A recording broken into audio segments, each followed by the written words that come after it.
En esta sección vamos a ver cómo importar un archivo .csv tendremos los productos. Nos dirigimos a datos, obtener datos desde un archivo, indicamos desde archivo texto. Un archivo de texto puede ser .txt, .odb, dependiendo de la extensión, o también puede ser .csv. Un archivo de texto se diferencia de los demás archivos porque ese archivo es legible, que quiere decir que si abrimos un archivo de texto con un bloc de notas, por ejemplo, o cualquier editor de texto, la información es legible para poder abrirlo y leerlo.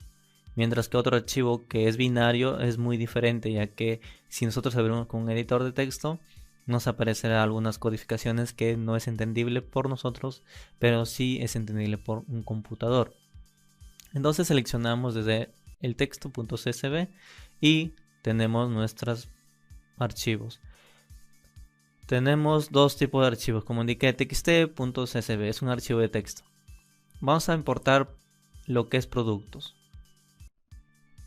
En la importación de productos, si nosotros vemos nuestros datos, indicamos, seleccionamos productos, editamos, abrimos, expandimos todos y vemos que hay ID, categoría y nombres. Pero hay algo que delimita a estos archivos de texto, que es el punto y coma. Como ven, punto y coma. Punto y coma. Y así todos los datos están con punto y coma. Entonces vamos a importar, indicamos importar y esperamos que nos importe la información. Y como ven, nos importa y nos muestra una previsualización de lo que tenemos.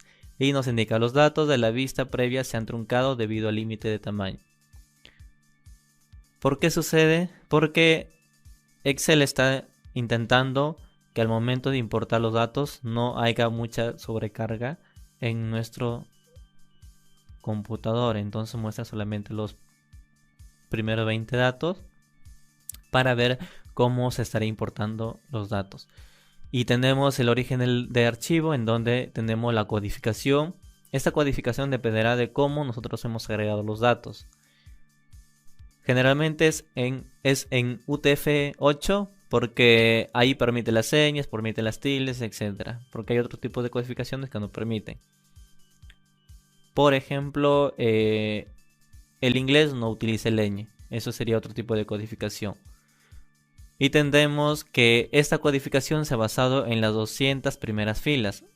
Es recomendable indicarle 200 primeras filas solamente para que nos verifique solamente las 200 primeras filas. Indicamos en todo el conjunto de datos la verificación. Si son datos grandes, nos va a ser un poco lento la verificación para poder detectar el tipo de origen. Y el delimitador también va a ser importante porque es en donde nosotros indicamos que es la división de nuestros datos. Por ejemplo, automáticamente basado en las 200 columnas ha reconocido que es punto y coma. Si nosotros indicamos que es coma, vemos que ahora ya no nos reconoce los datos, nos está reconociendo solamente los que están divididos por coma. Entonces es recomendable indicarle que se base en las 200 primeras filas para que no haya inconvenientes. Entonces vamos a indicarle que sea encargar o encargar en. Ahora vamos a indicarle encargar en. Cuando vemos que nos crea cargar en, es muy similar al momento que hicimos clic derecho y cargar en. Entonces podemos indicarle agrégame en la tabla informe dinámico o créame solamente la conexión.